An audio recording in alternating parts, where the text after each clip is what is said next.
നമസ്കാരം, എല്ലാവർക്കും ഗുഡ്വിൽ പാചകത്തിൻ്റെ മറ്റൊരു വീഡിയോയിലോട്ട് ഹൃദയം നിറഞ്ഞ സ്വാഗതം. നമ്മളിന്നിവിടെ തയ്യാറാക്കുന്നത് കോവയ്ക്ക മെഴുക്കുവരട്ടിയാണ്. നമ്മുടെ വീട്ടിൽ വളരെ എളുപ്പം തയ്യാറാക്കാൻ പറ്റുന്ന നമ്മുടെ കോവയ്ക്ക മെഴുക്കുവരട്ടി എങ്ങനെ തയ്യാറാക്കാമെന്ന് നമുക്ക് നോക്കാം.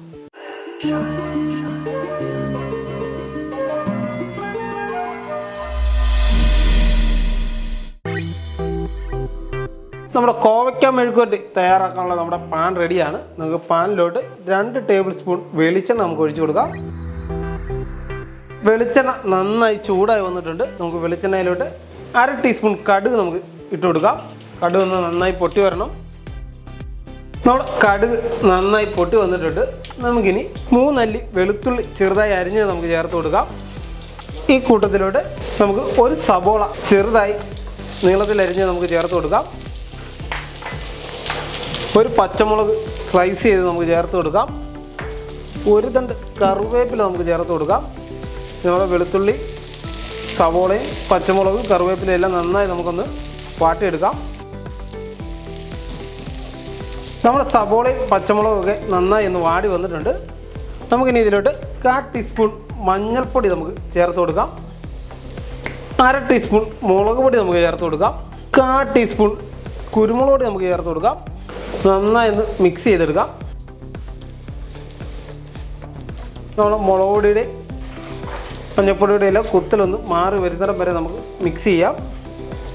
നമ്മുടെ മുളക് പൊടിയും മഞ്ഞൾപ്പൊടിയും എല്ലാം നന്നായി ഒന്ന് മൂത്ത് വരുമ്പോൾ നമ്മളിവിടെ 250 ഗ്രാം കോവയ്ക്ക നീളത്തിൽ അരിഞ്ഞെടുത്ത് നമുക്ക് ചേർത്ത് കൊടുക്കാം. നമ്മുടെ മസാലയായിട്ട് നന്നായി മിക്സ് ചെയ്യാം. ഇനി നമ്മുടെ കോവയ്ക്ക മെഴുക്കുവരട്ടിക്ക് ആവശ്യമായിട്ടുള്ള ഉപ്പ് നമുക്ക് ചേർത്ത് കൊടുക്കാം. 1/4 ടീസ്പൂൺ ഉപ്പ് നമുക്ക് ചേർത്ത് കൊടുക്കാം. ആവശ്യമെങ്കിൽ പിന്നെ അത് നമുക്ക് ചേർത്ത് കൊടുക്കാവുന്നതാണ്.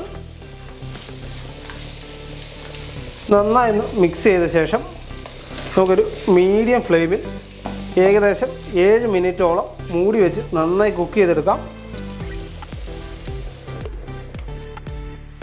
അങ്ങനെ നമ്മുടെ കോവയ്ക്ക ഏകദേശം 7-8 മിനിറ്റോളം മീഡിയം ഫ്ലെയിമിലിരുന്ന് നന്നായി കുക്കായി വന്നിട്ടുണ്ട്.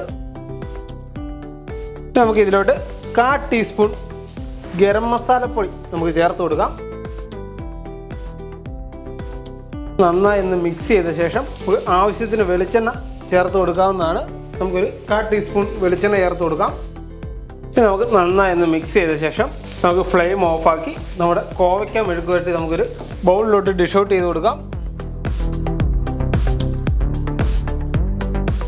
അങ്ങനെ നമ്മുടെ കോവയ്ക്ക മെഴുക്കുവരട്ടി റെഡി ആയിരിക്കുകയാണ്. നിങ്ങളെല്ലാവർക്കും വീട്ടിൽ വളരെ എളുപ്പം തയ്യാറാക്കാൻ പറ്റുന്ന നമ്മുടെ കോവയ്ക്ക മെഴുക്കുവരട്ടി എല്ലാവരും ട്രൈ ചെയ്ത് നോക്കണം.